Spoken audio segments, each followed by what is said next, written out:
A single jar of honey sat on the mercantile counter, dark as brewed tea and twice as clear. In the meager light of the dusty window, it seemed to hold a sun of its own, a deep, liquid amber that promised a sweetness the town of promise had long forgotten. Outside, the world was the color of whey. The sky was a pale, heat-scoured sheet. The dust, fine as milled flour, coated every roof and windowsill, a constant reminder of the cracked earth and the silent, empty fields. Hunger had a sound. It was the quiet shuffle of feet on the boardwalk, the absence of laughter from the schoolyard, the strained tone in a neighbor's greeting. And in the center of that hungry silence sat the honey, a defiant jewel of impossible abundance. Silas Croft, whose own store shelves were looking sparse, stared at the jar as if it were an accusation. His face, usually florid with confidence, was pinched.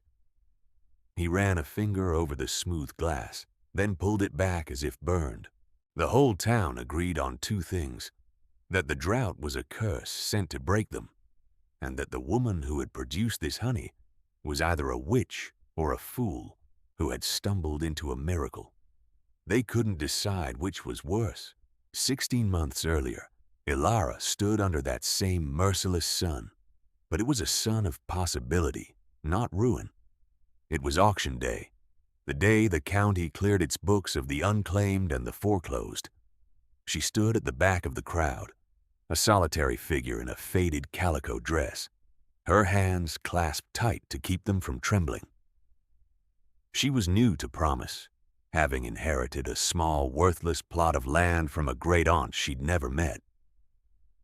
The land was mostly rock and thistle, with a shack that leaned away from the wind, as if in permanent apology. The town watched her with the detached pity they reserved for lost causes. A young woman alone, with no family and no backing, was a ship with no rudder. It was only a matter of time. The auctioneer worked his way through broken plows and spavined mules. Then he gestured to the far corner of the lot. "All right, folks, next we have Lot 73, 200 Langstroth hives, property of the late Jedediah Morse. As is, where is?" A low murmur of amusement went through the crowd. Old man Morse's folly. For years he'd chased a dream of commercial beekeeping, but disease and neglect had claimed his apiary. The hives now sat in a great sagging pile, a monument to failure. Their wood was warped and gray, streaked with rot and choked with weeds. "What am I bid for this fine collection of firewood?" the auctioneer joked. A few men chuckled. $5, someone shouted, and the laughter grew.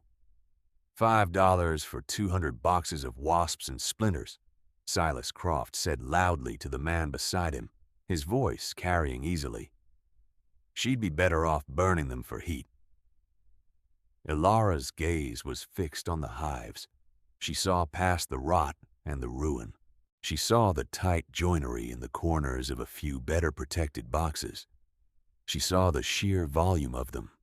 The arithmetic began in her head, a quiet, stubborn hum beneath the noise of the crowd. 200 hives. Even if only a quarter were salvageable, that was 50. 50 chances. "Do I hear 6? The auctioneer asked, his eyes scanning the crowd with no real hope. The silence stretched. Ilara took a breath. Her voice, when it came, was clear but not loud. $9. Every head turned. The town looked at her, this quiet woman with threadbare cuffs and serious eyes, and the pity curdled into a kind of baffled scorn. $9.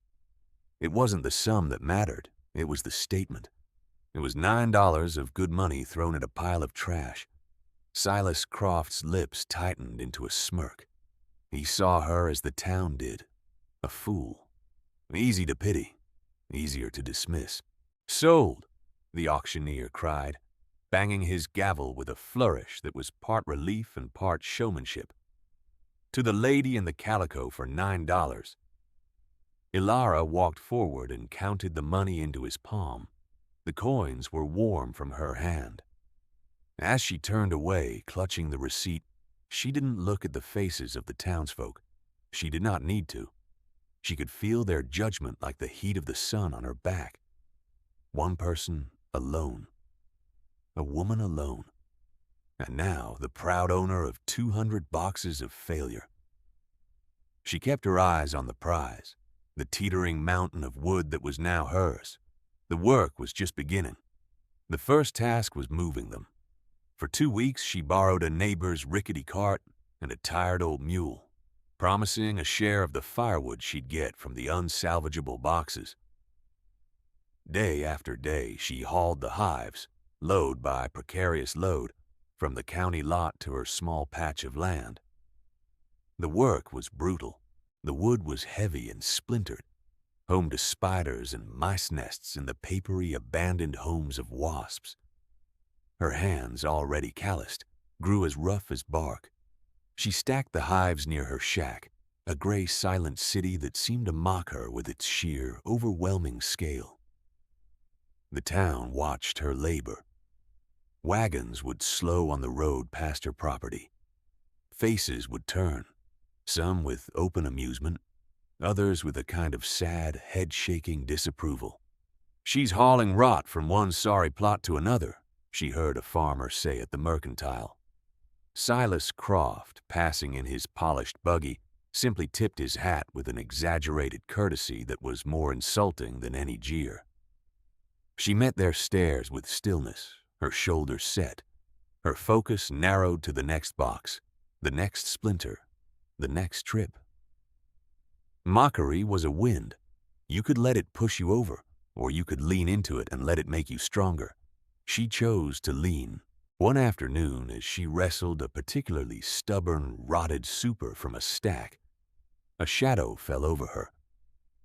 She looked up to see an old man leaning on the fence. He was stooped and weathered with kind, watery blue eyes and hands gnarled like apple roots.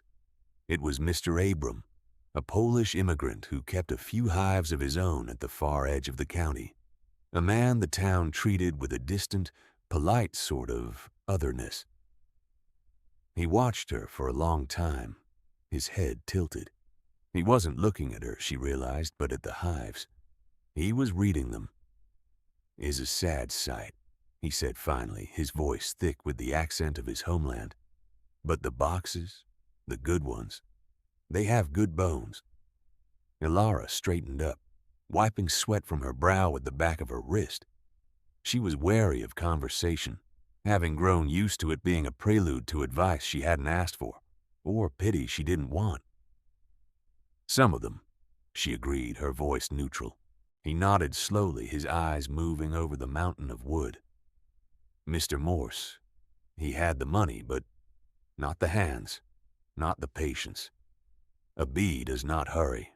A bee does not worry. It only works. You must be like the bee." He pointed a crooked finger at a box she'd set aside, one of the better ones. "This one, you see? The corner is tight. The wood is cedar. It remembers being a tree." He looked at her then, a direct and searching gaze. "The land does not forget what it has grown. You only need the right key to unlock it." It was the first time anyone in Promise had spoken to her as if her venture was anything but madness. The words settled in her chest, a small, warm weight. He wasn't offering pity, but a kind of shared truth, a secret of the trade. He saw the potential inside the ruin, just as she did. He saw the bones. From that day on, Mr. Abram would sometimes stop by, never staying long, never offering to do the work for her, but simply to watch, to nod, and to leave a small jar of his own honey or a piece of fresh beeswax on the fence post for her. It was a quiet companionship that asked for nothing and gave her more than he could ever know. His belief was a shield against the town's doubt. The restoration was a slow, methodical prayer. By June, Ilara had sorted the entire pile. 112 hives were complete rot, good only for the fire that now warmed her chilly nights. But 88 were salvageable. 88. The number was a victory. She scraped them down to the bare wood, her knife peeling away layers of mold, propolis, and the ghostly lacework of wax moth tunnels. She scrubbed them with lye soap and boiling water until the wood steamed clean, smelling of cedar and sun. Then she painted them, not a practical, somber color, but a palette of pale blues, gentle yellows, and soft greens, colors she'd read the bees could see. Her little plot of land, once a study in brown and gray, began to bloom with the cheerful geometry of the painted boxes. They looked like a garden of wooden flowers waiting for their pollinators. Inside the shack, her table was covered with frames. She stretched new wires across each one, the metal singing with a high, thin note as she pulled it taut. She embedded sheets of fresh wax foundation, the scent filling the small room, a clean, sweet perfume of purpose. Every evening she worked by the light of a single kerosene lamp, her hands moving with an increasing sureness. The arithmetic was always there, a constant whisper. Cost of paint, $1.12. Lye soap, 20 cents. A spool of wire, 30 cents. Foundation, $2. Her small savings were dwindling to nothing. She ate little, mostly beans and cornmeal, saving every spare penny for the bees. It was during this time that the boy appeared. His name was Finn. He was small for his 10 years, with a shock of unruly hair and eyes that saw everything. He was an orphan who lived with a stern aunt and uncle who had little time for him. He started by watching from the road, a silent, curious shadow. Then, one day, he was standing at the edge of her property line. He didn't speak, just watched her work. Ilara, sensing a solitude that mirrored her own, didn't chase him off. She simply went on with her tasks. The next day, he was closer. He pointed to the wire she was stretching. "What's that for?" he asked, his voice barely a whisper. "It holds the wax straight," she explained, not stopping her work. "So the bees build their comb on it, neat and tidy." He considered this. "Do they like it neat?" "They're very particular," she said. "Everything has its place in a hive." He seemed to like that answer. He started showing up every day after his chores were done. At first, he just watched. Then he began to help in small ways. He'd hold a frame steady for her. He'd carry the smaller pots of paint. He never asked for anything, but she always made sure to share her simple meal with him. He was a quiet, solemn boy, but in the presence of the hives, he seemed to find a focus, a purpose. He loved the order of the work, the precise way a frame fit into a box, the logic of the hive. He was her first convert, a silent partner in her mad enterprise. He never once asked if she thought it would work. He simply believed it would. His unquestioning faith was a balm, a quiet counter-melody to the town's chorus of doubt. By August, the hives were ready. 88 painted boxes stood in neat rows, their entrances facing the morning sun. They were an army of silent, empty soldiers. Now she needed the bees.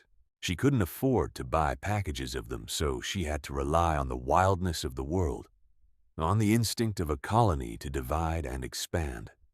She built bait hives, small boxes she rubbed with lemongrass oil, a scent that mimics a queen's pheromones. She placed them in the branches of the few scraggly oaks on her property and along the creek bed that marked its border. Then she waited. Waiting was the hardest part of the work. It was an act of faith. Every day she checked the boxes. Every day they were empty. The mockery from the town took on a new, sharper edge. "Got herself a whole town of bee houses, and not a single bee to live in them," she heard someone say. "The woman's collecting air." Her money was nearly gone. The arithmetic became starker, bleaker. She counted the days she could last on her remaining sack of flour. Despair was a cold stone in her stomach, but she pushed it down. "A bee does not worry," Mr. Abram had said. "It only works." So she worked. She tended her small garden, patched the roof of her shack, and every morning and every evening she checked the bait hives. Then, one bright September morning, she heard it. A low, vibrant hum. It wasn't the sound of a few foraging bees. It was the deep, resonant chorus of thousands. She followed the sound to the old oak at the edge of her land, and there, clinging to the underside of a thick branch, was a great, pulsing cluster of bees, a living beard of gold and brown, a swarm. At its center, she knew, was a queen, looking for a new home. Her heart hammered in her chest. She moved slowly, deliberately, just as the book had taught her. She fetched a clean, empty hive box, placed it on a sheet below the swarm, and gave the branch a single, sharp shake. The cluster fell, a soft, living cascade, directly into the box. She gently placed the cover on and left them to orient themselves. By evening, the bees had marched into their new home as if they belonged there. They were the first citizens of her silent city. That first swarm seemed to break a dam. Within 2 weeks, she had captured 5 more. Her painted hives were no longer empty. They were alive, thrumming with the quiet, purposeful energy of tens of thousands of lives. The sight and sound of it was a profound victory, a secret she kept tucked away. But she noticed something strange. The bees, after their initial orientation flights, all seemed to favor one direction. They flew east, rising high and fast, heading directly over the barren rocky ridge that everyone in Promise knew was worthless scrubland. There were no farms over there, no flowering fields, nothing a bee would want. It was a puzzle. She would stand in the evenings, watching their flight paths against the setting sun, a stream of tiny bodies heading toward a place that offered nothing. She didn't have an answer, but she had a deep and abiding faith in the bees' own wisdom. They knew something she didn't. They knew something the whole town had overlooked. She held the question in her mind, a secret kept like a coal, banked low under ash, waiting for the right moment to glow. The first winter was lean. Ilara kept the hives bundled against the cold and fed the weaker colonies with sugar syrup she could barely afford. She and Finn spent the cold months building more frames, preparing for the spring. When the first thaw came, the hives exploded with life. The bees poured from the entrances, eager for the first nectar flow, and still they flew east, over the barren ridge. By late spring, the hives were heavy. Ilara, with Finn's careful help, pulled the first frames of honey. She slid her knife across the wax cappings, and the honey beneath welled up, a rich, dark gold. She held the frame up to the light. It was beautiful. But it was the scent that stopped her. It wasn't the light, familiar fragrance of clover or alfalfa that filled the air and most of Promise. This was different. It was deeper, more complex, with notes of spice and something that reminded her of wild roses. She dipped a finger in and tasted it. The flavor was extraordinary, a cascade of floral notes that was unlike anything she had ever known. It tasted ancient and wild. She and Finn processed the harvest in her small shack, the steam from the uncapping knife filling the air with that intoxicating aroma. They filled 30 jars, 30 beautiful jewel-toned jars. This was the proof. This was the answer to the town's mockery, the result of all the months of back-breaking labor. But she knew it was too soon to reveal it.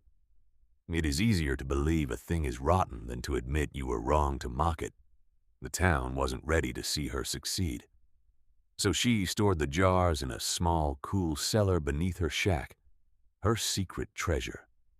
That summer, Silas Croft paid her a visit. He rode up in his buggy, tying the reins to her fence as if he were doing her a favor.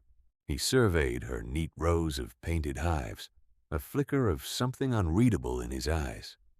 "Well, Miss Alara," he began, his tone oozing a false warmth, "I see you've been busy. A commendable effort, truly, though I can't imagine it's paying the bills." "The bees are doing well," she said simply, her hands still. "I'm sure they are," he said with a condescending smile. "But a woman alone, this is hard land. I'm prepared to make you an offer for this plot, a fair price, enough for you to move somewhere more suitable. I'm expanding my grazing land." She looked at his polished boots, then at the hard-packed dirt of her yard. She thought of the 30 jars of liquid gold hidden in her cellar. "The land isn't for sale, Mr. Croft."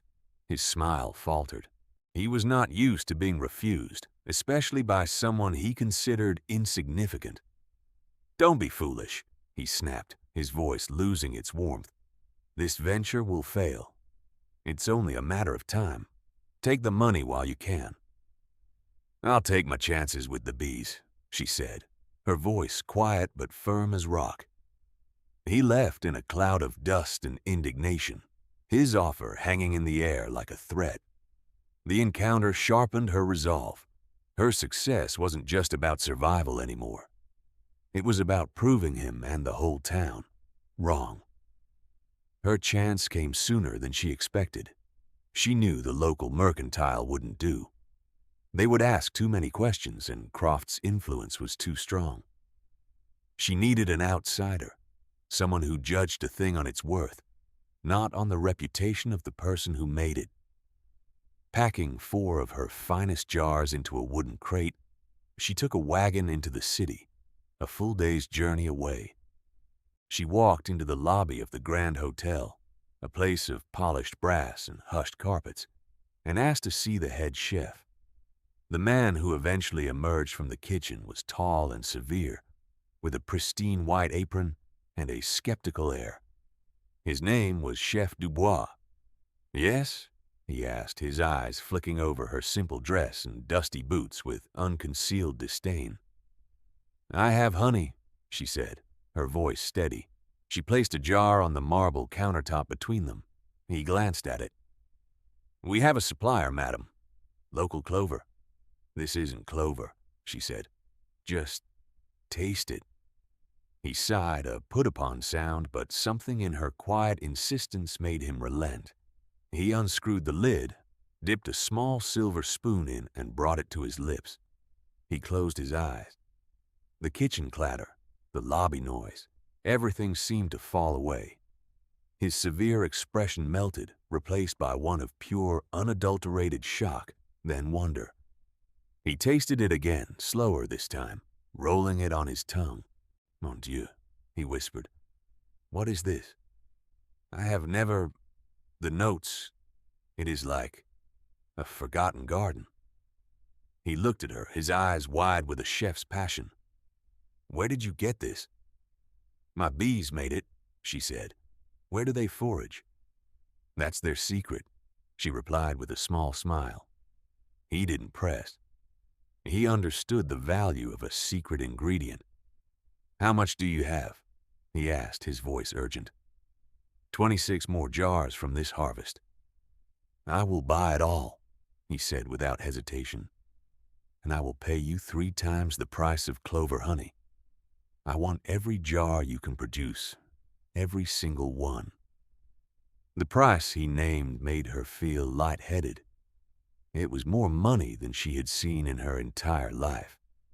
The arithmetic in her head spun and reformed into a new, beautiful equation. It was the math of security, of survival, of triumph. She walked out of that hotel not just with money in her pocket, but with something far more valuable: validation. Her secret was no longer just a hope. It was a commodity. She bought supplies, good flour, new boots for Finn, and a new book on apiculture. She didn't buy a single luxury. The work was not over. It was just beginning to pay. That winter, the sky forgot how to rain. The spring that followed was dry and hot. By summer, the word everyone had been whispering became a stark reality: drought. The creeks shrank to muddy trickles. The pastures turned to brown stubble. The corn in the fields was stunted and withered on the stalk. A haze of dust hung perpetually in the air, coating everything in a gritty film. The town of promise grew quiet and tense. The cheerful greetings at the mercantile were replaced by grim talk of selling off cattle, of failing mortgages. The faces of her neighbors became etched with a deep, consuming worry. Silas Croft's face was the grimmest of all. His vast herds of cattle were thinning, and the feed he had to buy was ruinously expensive. Yet, in the middle of all this decay, Ilara's patch of land was an island of vitality. Her bees, against all logic, were thriving. While other beekeepers in the county reported starving hives and no honey flow, hers were boiling with activity. Every morning they poured from the hives and flew east, a determined river of life heading straight for the barren ridge. The puzzle of their flight path became an urgent, burning question.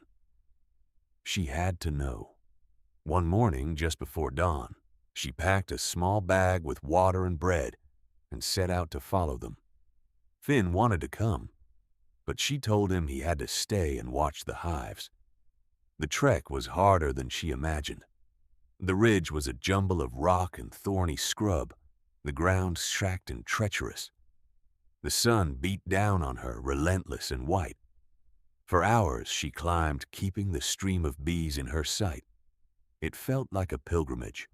Finally, she reached the summit and looked down. Her breath caught in her throat. Below her, nestled in a perfectly formed, bowl-shaped valley she never knew existed, was an oasis, a lost world. A vast ancient orchard of gnarled, unfamiliar trees spread out before her, their branches heavy with strange, deep red blossoms that seemed to drink the sunlight without wilting. A spring, deep and shaded by rock, fed a small, clear stream that wound through the trees, giving the hidden valley a life the surrounding land had been denied. The air was thick with the scent of the blossoms and the deafening hum of tens of thousands of bees. Her bees. This was their secret.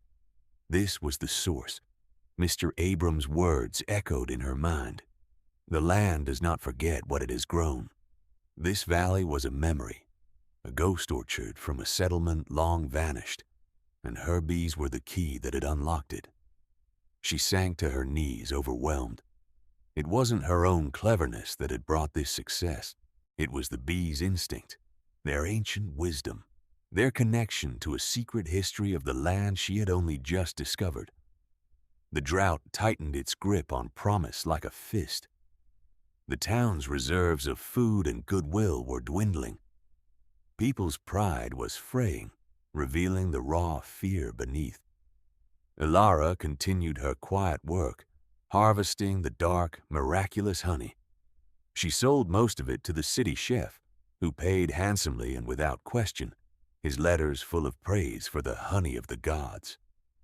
The money provided a security she had only dreamed of, but it also made her an object of intense curiosity and suspicion in the town. How could her bees thrive when the very earth was dying? Whispers followed her from the mercantile. Witchcraft, a deal with the devil, a secret well she was hoarding. It was easier to believe in dark magic than to believe that a lone woman with a pile of ruined boxes had outsmarted them all. Silas Croft was a man watching his empire crumble. His cattle were skin and bones, his fields were dust, and his credit was stretched to its breaking point.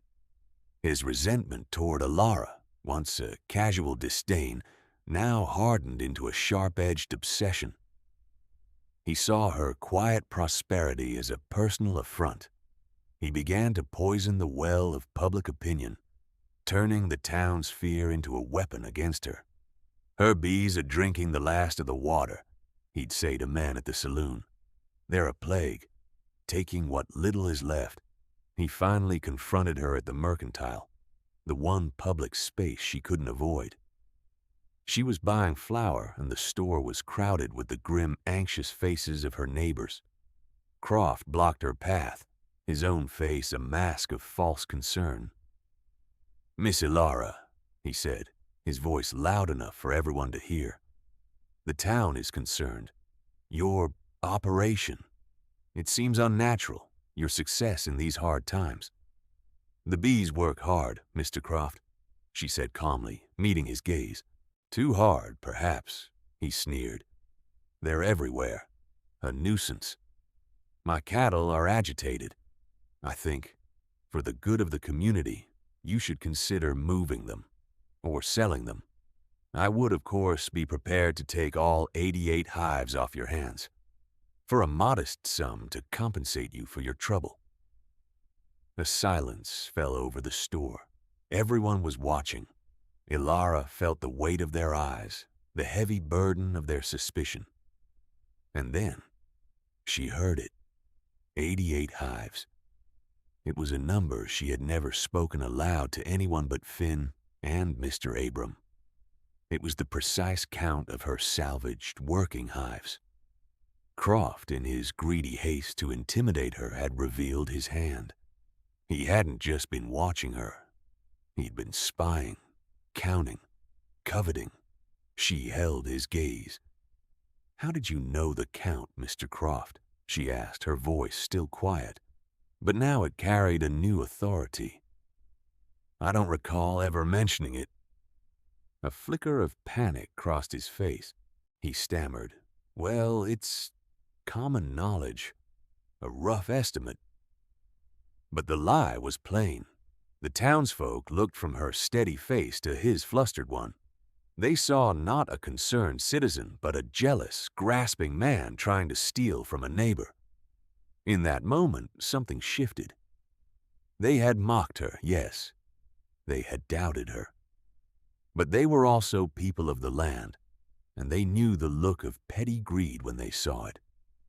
The accusation in the air was no longer directed at her, but at him. He had overplayed his hand, and in his envy, he had exposed himself. Ilara did not press her advantage. She did not need to. Being right is its own kind of reply. She simply picked up her sack of flour, paid the clerk, and walked out of the store, leaving Silas Croft standing alone in a sea of silent, judging faces. The tide of public opinion, which had been eroding the ground beneath her for months, had just turned. But vindication was not the same as victory. The town was still hungry. Her real test was yet to come. The honey in her cellar was more than a commodity. It was now a responsibility. She walked home, the arithmetic running in her head once more. But this time, it wasn't about survival. It was about the cost of community, the weight of a miracle, and the choice between profit and grace. She knew what she had to do. The next morning, she set a small wooden table outside her gate. On it, she placed 10 jars of her honey with a simple, hand-lettered sign, "Honey, fair price." She did not set the exorbitant price the city chef paid. She set a price that was just enough to cover her costs and her own modest needs, a price a struggling family could afford. It was an offering, a statement. Then she went back to her work, leaving the table unattended. She trusted them. For a long time, nothing happened. The road was empty. Then a single wagon appeared. It was the Millers, a family whose farm was on the brink of failure. Mrs. Miller approached the table hesitantly, as if expecting a trick. She picked up a jar, held it to the light, and then left a few coins, her family's last, next to the sign. She looked toward Ilara's shack, raised a hand in a gesture that was half wave, half salute, and drove off. Soon another family came, and then another. They came not with the swagger of customers, but with a quiet, humbled gratitude. They took what they needed and paid what they could. For one neighbor, a man too proud to accept charity, but too broke to pay, she found a way. She saw him eyeing the honey from the road, his face a mixture of longing and shame. She walked out and met him. "Mr. Henderson," she said gently, "my fence needs mending. I'd be willing to trade a few jars for a day's work if you have the time." The relief on his face was a thing to behold. He had been offered not a handout, but a fair trade, and a way to keep his dignity. She sold her honey this way, all through the worst of the drought. She kept enough to fulfill her contract with the city chef, securing her own future. But the rest went to her neighbors.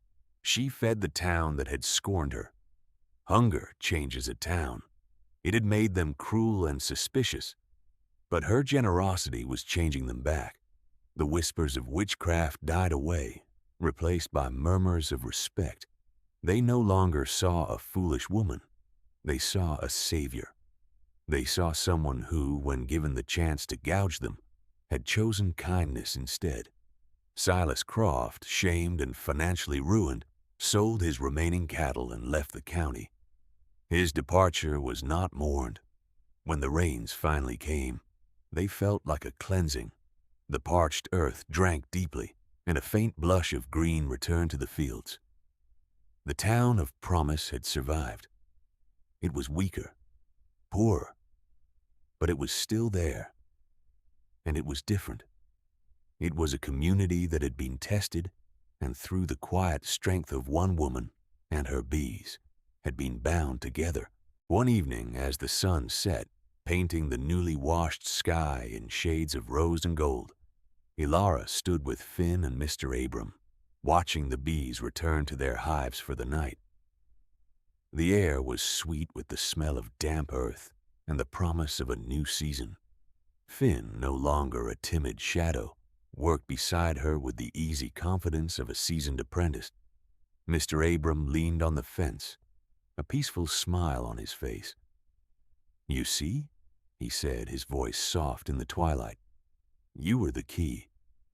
He looked from the thrumming hives to Ilara's face, his old eyes full of a deep, knowing warmth. The land doesn't forget what it has grown.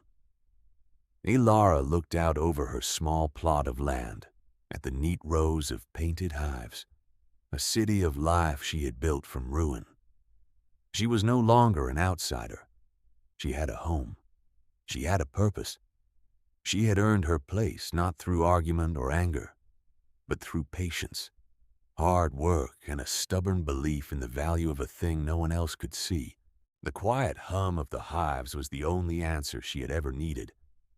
It was the sound of a promise kept,